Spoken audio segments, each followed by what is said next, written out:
Are you newly married? If the answer is yes, this video is for you.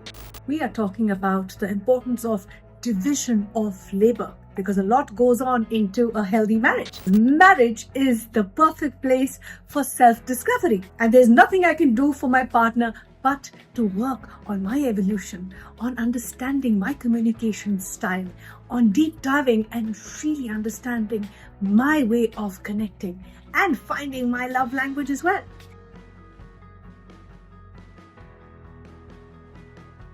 Hi everyone, this is me, Jyotika Bedi, founder of Happiness is Love. We make relationships better. We make these videos so that you can use the tools and techniques that I've applied in my 2 decades of marriage and help build yourself, build your partner, build your family, build your community, and build your legacy.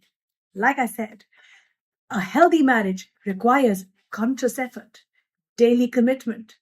It's hard work, but it's the most rewarding work that you will ever do.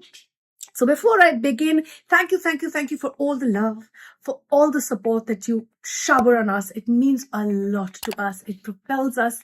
It keeps us going.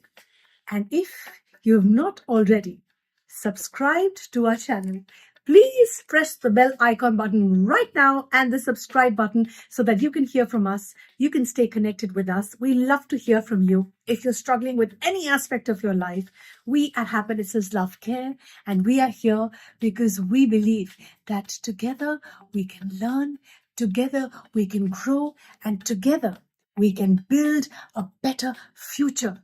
Until the time we don't share our stories of our struggles, our storms, our successes, we cannot possibly heal. We cannot possibly build ourselves or support each other. So let's begin.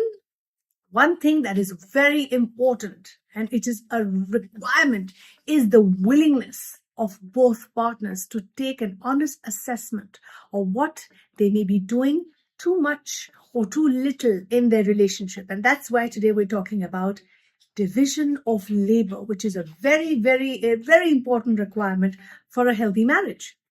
One area that's especially important to look at is our household labor, as an unfair division of labor at home leads to big problems. And during Corona times, I found this very useful in my family, that this was the greatest opportunity for all of us to reconnect, to share collective responsibility, to appreciate the invisible work that goes on at home every single day, 24/7. And this really helped me and my family build better bonds. The imbalance of shared housework is a common source that I've experienced in my practice working with couples for almost 2 decades now. It is a common source of, again, disconnect in our marriage. And it often boils down to couples not setting expectations about it, not expressing honestly, not sharing openly what they really want and need. And this is what we do at Happiness is Love, where we help you build skills, learn healthy habits, upgrade your mindset and your motivation so that you can be your bestest self. Now, whether couples realize or not, men and women bring with them preconceived notions about how a household should really function. Ideas that have been formed from childhood, from what they have witnessed in their own homes while growing up. So again, nobody is wrong. This is not about who's right or who's wrong. We have to focus on what is right for our relationship. The idea of emotional labor, more properly called the mental load, otherwise known as the invisible work that I just shared, needs to be done to keep a household in order, and it plays a vital role. In fact, in our house, again, there is equal division of labor. My husband leads with his strengths. I lead with mine. In fact, he takes care of, we have 3 children. He takes care of bathing them, cutting their nails, cooking for them, doing the grocery, taking care of home chores. While I am the emotional coach, the happiness coach of the family, I take care of their emotional, their psychological, and mental needs. So it's a good division where he focuses on things that he leads with his strengths, and I focus on things which come naturally to me, and I lead with my strengths. Experts also agree that having conversations about how exactly you plan on splitting work and childcare early is often critical for achieving happiness. My husband and I keep having, we have weekly reviews. In fact, every month we sit down with the children, we involve them, we get their buy-in, and we explain to them few chores that they have to do. Because I think the greatest gift we parents can give our children is to teach them the importance of responsibility. And this can be taught at home, where they also learn to take on the load. And this is very important, to teach our children to do home chores. And I know they don't get excited about it. They roll their eyes, especially when they get teenagers. And, my son turns around and says, mean mom. And I'm just like, you know what? Mean mom equals good mom, because this is good for you. And everybody needs to have that feeling of contributing towards the welfare of the house, because everybody is living in the house. So everybody has to learn to contribute meaningfully in ways that they can, which is age appropriate, of course. Now, again, the importance is, what I want to underscore is, this doesn't mean that every couple just needs to have a true 50-50 split. This is frankly impossible to achieve, almost, really. It does mean, however, that couples need to come to an agreement about what will work for them and have a regular dialogue to keep that agreement in check. So if we are focused or obsessing only on that 50-50 divide, you're going to lose sleep, and it's not going to help your mental health for sure.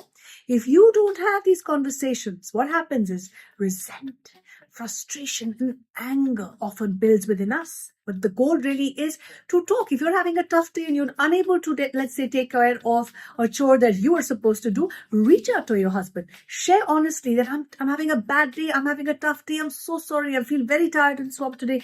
I will not be able to do my part. And when you do this, when you model this for your children, and you'll realize that your children will start following it too. And if they're having a tough day, they will start to express their feelings openly and honestly, without suppressing them, repressing them, hiding them, and then exploding.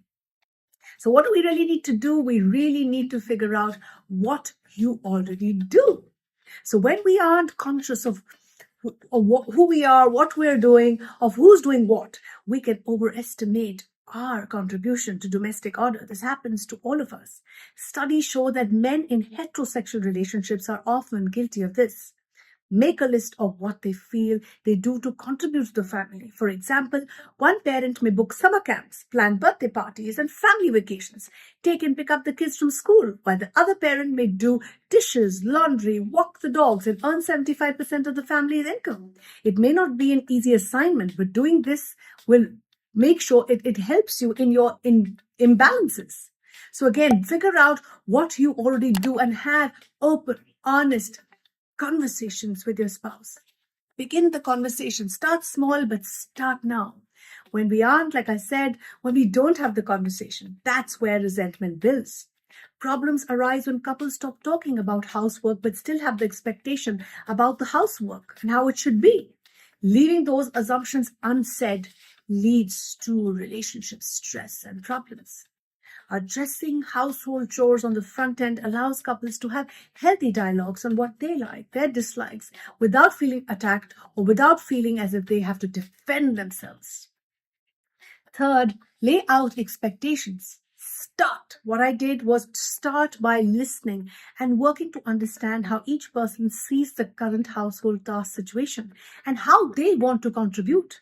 Discuss not only what needs to be done, but also each person's values and beliefs about the task and the division of labor, because we all live through our beliefs. So it's very important to first seek to understand what the other person's value and beliefs is about that particular task. Both spouses need to listen to each other's expectations. This is very important.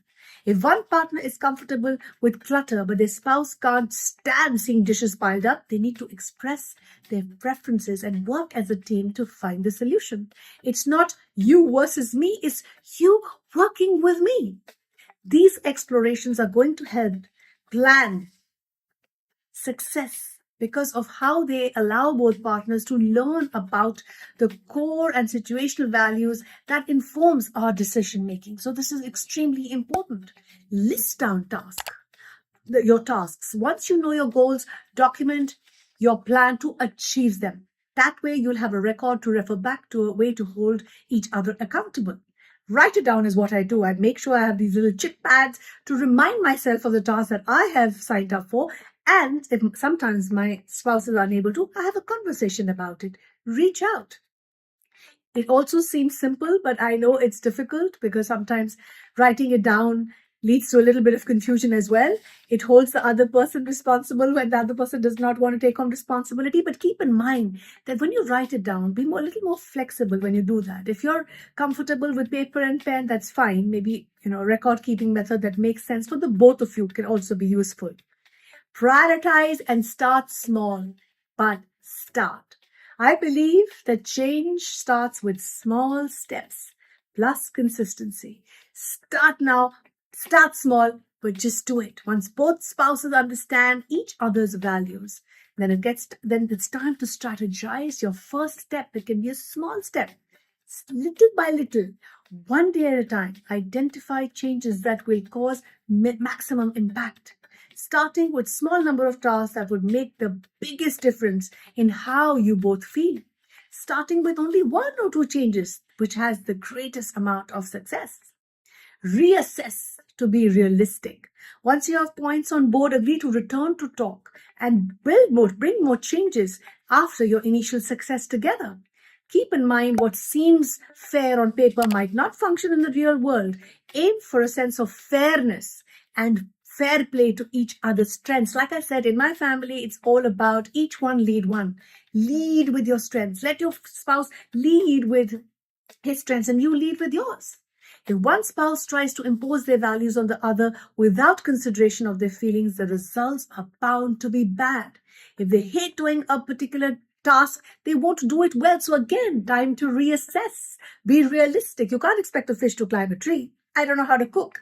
If my husband started to expect that out of me, or my children suddenly wanted me to cook, I'm going to fail because I don't know and I'm honestly not interested.